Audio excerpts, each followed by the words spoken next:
With the lion's share of the killing done beyond the bastion, one exalted bloodthirster marches his army deeper into Cathay. As Khorne expands towards the mountains, traipsing across desert and past warpstone curiosities, they discover something ravenous. The most powerful and brutal of Khorne's warriors, exalted bloodthirsters live only to end lives and harvest skulls. Bloated things rustle the trees, barely contained grunts echo through the hills, and more than one whispered argument finds the bloodthirster's sharp ears. He pulls his army to a halt, ready and eager for a battle to please the god of murder, though perhaps too eager. The minions of Khorne have wandered into the Mountains of Mourn, the rightful, hard-earned homeland of the Ogre Kingdoms. The coming conflict between demon and ogre may have been avoided if not for the dim-witted instincts of a trigger-happy nobbler. Witnessing the premature firing of the scrap launcher rouses the thuggish instincts of the poorly concealed ogres, who lose all semblance of order and descend upon the demons, largely mistaking them for edible man-things. Scrag the Slaughterer is the insane leader of this rabble, who style themselves the Disciples of the Maw. He drags behind him a massive meat-pot and is seldom far from a rabble of gorgers. His followers revere him as the legendary prophet of the Great Maw. It is the exalted bloodthirster's grave misfortune to have ventured so close to these creatures' deity, and Scrag's unending delight to have fresh meat for his pot. Nobblers are perfect cannon fodder, and even better distractions. Some wear saucepans on their heads, because safety's important. Alas, there's no saucepan large enough to save something so fragile from a marauding Chaos Warrior. Nobblers litter the ground and Khorne elates, but not for long. Ogre Bulls charge into the fray, pinning the Chaos Warriors on both sides in a rare display of tactical brilliance. Scrag doesn't remember telling his forces to flank the enemy, and honestly, he's already forgotten it happened. He casts the Maw because he enjoys the sight of impaled flesh squirming on pointy rocks. On the outskirts of the battle, Mournfang cavalry have been biding their time, waiting for an opportune moment to strike. With the exalted bloodthirster distracted by the giant, the cavalry set their sights on a flagging Blood Reaper and valiantly charge into battle, only for their prey to be snatched away by a Firebelly's flamestorm. More Khornate forces wade into the conflict. These twisted creatures are harborages of death, beings of pure hatred designed to do but one thing: wage total war. The battle is souring for the Maw prophet. Khornate swords sing with ogre death as the more disciplined of the two armies recovers from the shock of the initial attack. Driven back and on the defensive, Scrag has one last trick up his sleeve. He casts Troll Guts on himself, which does wonders for his own survivability but little to benefit his dwindling army. Scrag's true ace in the hole. A rampaging Stonehorn and a fresh wave of trusty Gorgers are more than enough to even the odds. For what Scrag the Slaughterer and his ogre kin lack in tactical prowess, they more than make up for in brute strength and raw power. Their home, as hardy and intimidating as they themselves, may prove to be quite the undertaking for the demons of chaos. There is, after all, a reason Cathay and Kislev both venomously avoid venturing too deeply into the Mountains of Mourn.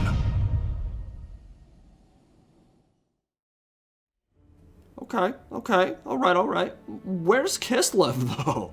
Like, am I crazy? Are we trying everything in our power right now to not show the boys in ice? We didn't get gameplay for them last wave at all, and 5 days before Christmas would have been a perfect time to get in the holiday spirit with a cold one. I'm not complaining about more Ogre or Khornate content, mind you. I'm excited for them as well, but I'd like to see some gameplay for Kislev, and at this point, looks like that will be coming after the break in January, and that will be pretty much a month from launch.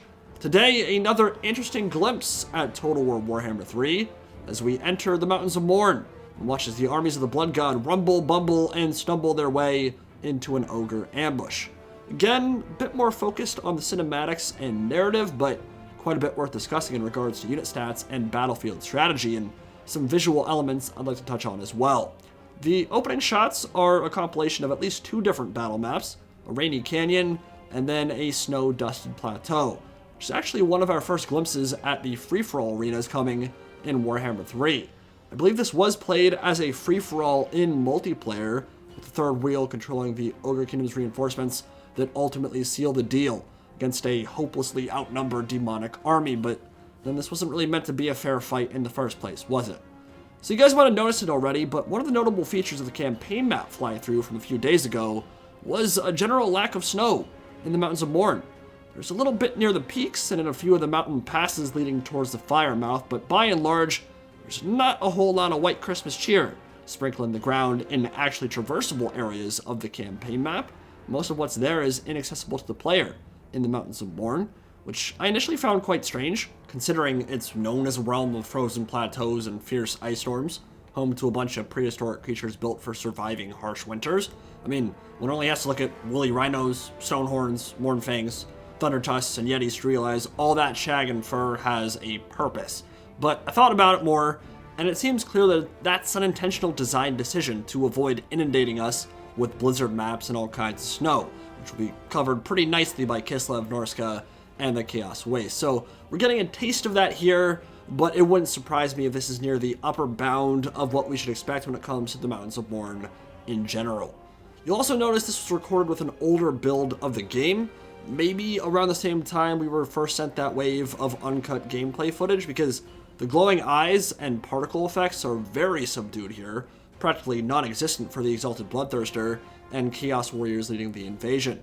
I believe word on the street at the moment is CA's trying to find a happy medium between the intense glow they had in the Brass Citadel survival battle and the complete lack of fire they had in the roster showcase that came months later. But this was recorded with a several month or so old build, from what I can tell, so still lacking a bit of that fiery flavor.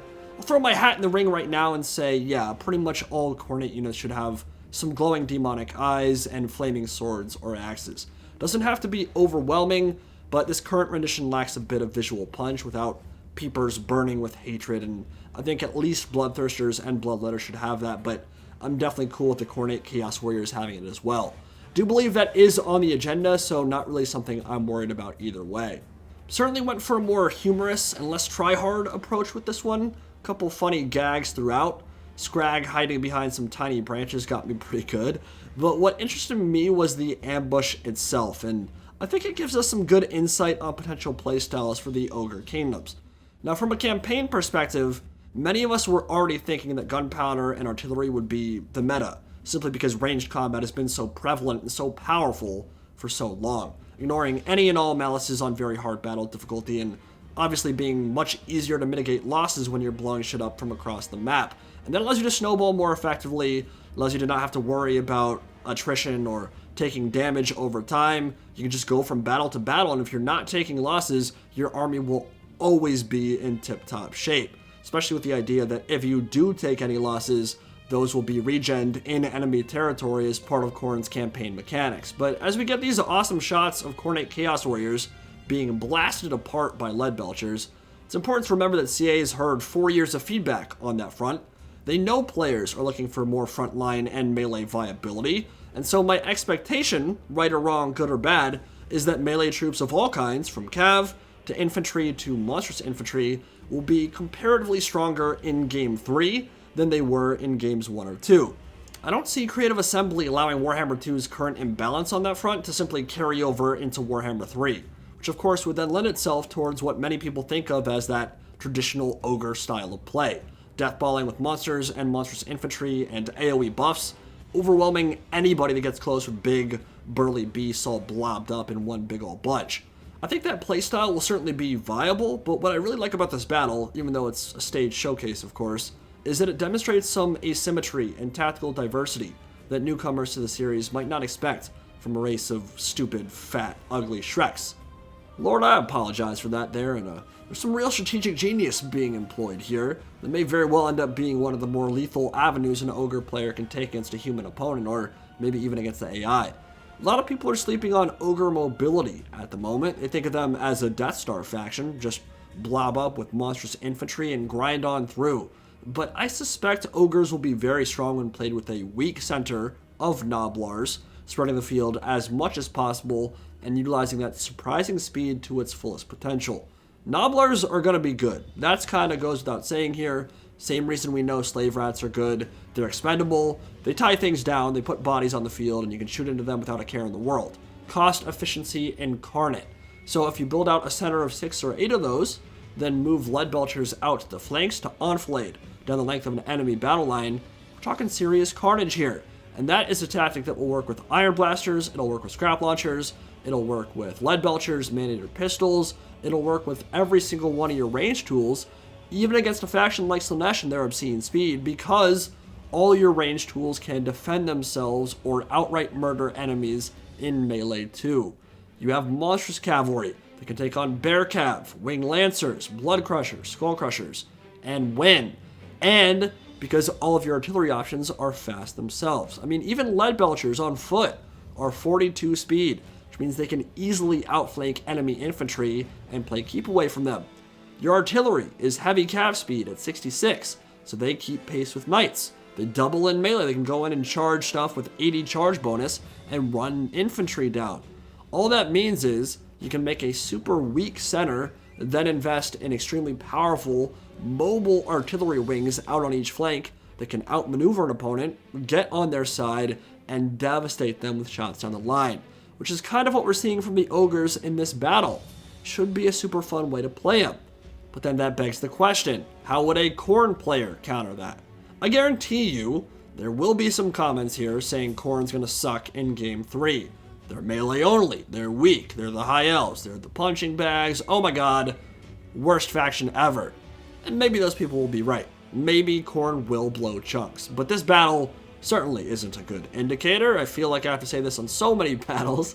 These early access battles are not a good indicator of how strong a faction will be. You can get some idea, but again, much of it is done for cinematic purposes. This game, Balance Bar started out 80-20 in favor of the Ogres because they had way more units and funds for the purposes of the showcase. So, question is, how would a Khornate player deal with an Ogre Kingdoms artillery kite that has monstrous cavalry support out on the flanks? Well, they're not exactly lacking in killing power or mobility themselves, right? In fact, they're one of the only factions in Warhammer that can hope to match Ogre Kingdom's monstrous cav in a straight-up brawl. And the second the Rhinox and Mournfang cav is dealt with, the entire battlefield opens up for Khorne. Don't expect Skull Crushers to win versus Great Weapon Rhinox Crushers or anything like that, but with support, they can trade efficiently, and there are other tools, like Great Weapon Minotaurs, that will wallop any monstrous cav unit when given a good engagement. Chaos Warrior Halberds will always be a problem for the mainline infantry grind as well. Ogres are monstrous infantry. They don't like YOLOing into halberds even when they have Noblar help in the front, and they especially don't like that if those Chaos Warrior Halberds aren't being shot up by their artillery, which in this theoretical example is being at least pressured by the mobility afforded by the Minotaur Great Weapons and the rest of the Skull Crusher and Blood Crusher contingent out on the flanks. Of course, the real game changer here for all the Chaos factions in Game 3 will be their Exalted Greater Demons. No exception for Khorne, whose Exalted Bloodthirster is simply a world beater, insane stats across the board, and could probably solo an isolated group of Lead Belchers in about a minute flat. Haven't seen the accuracy stats on them yet, but I'd be surprised if they could burst down flying single entities with pinpoint fire, at least near their max range. Maybe at like 80 range or 100, they would be more effective in that role, but at 200 range, they're probably going to miss the majority of their shots on anything flying that has 80 plus speed, and I'm thinking they'll function more like infantry wave clear against higher value foot troops, Chaos Warriors, Chosen when those come, those kind of things, armored foot troops, rather than sniping out dragons or Lords of Change from the sky. So definitely some interesting dynamics between these two factions, Khorne and the Ogres, even though on a surface level, they both seem simple and straightforward in terms of their approaches to combat. Also want to point out here that Great Weapon Minotaurs for Khorne are a big deal. I think they're also being slept on. Beastmen Minotaurs with Great Weapons are already important in a few matchups, and they are exceptional for killing single entity monsters when they're not being shot, but that's kind of the crux of the issue with them. They have 35 armor. They're squishy as balls on a faction that can't support them on the flanks in a monstrous cav fight because none of their cavalry options can take on Rhinox, can take on Skull Crushers, Blood Crushers, or even Demigryph Knights. Here's the thing. Khorne can support them out on the flanks. For one, Khornate Minotaurs have double the armor of their Beastmen counterparts, which means they care much less about missile fire, won't be dying easily to skink javelins like Beastmen Minotaurs will, and that tandem of Blood Crushers or Skull Crushers with Minotaur help will allow Khorne to dominate the flanks while still fielding a decent center of Bloodletters and Chaos Warriors in the middle, who at 700 to 900 gold are not prohibitively expensive.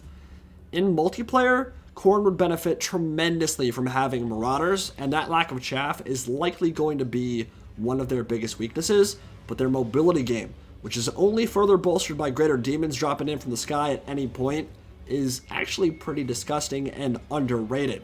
Sure, they're not moving at 100 speed. We're not talking about overall speed and maneuverability here, just their ability to exercise their will and tighten that vice closing in from all sides because you don't want to engage them out on the flanks. And who would want to fight a group of Skull Crushers and Minotaurs with great weapons? That's a potent combination that very few factions can deal with if they take on in a 1v1 kind of scenario. Hard to put a stamp of approval on either faction just yet in terms of their campaign or battlefield viability this early before I've even played, but I think both factions will have some tricks up their sleeve. They'll make them even more potent than the community's current expectations, and I don't think you should go into this saying, oh, Ogres are going to be trash or Khorne's going to be trash. I think they will have some sneaky things to unleash, and I think that there will be elements of them that are quite powerful in both campaign and multiplayer. Anyway, those are my thoughts for now. I've been fighting a pretty nasty cold for the last few days, but game plan is to get back to regularly scheduled content this week, leading up to Christmas, and to start the Warhammer 3 train good and proper in January. Very excited for that. Hope you guys enjoyed, and I'll see you all in the next video. Indy Pride, signing out for now. Have a good one, guys.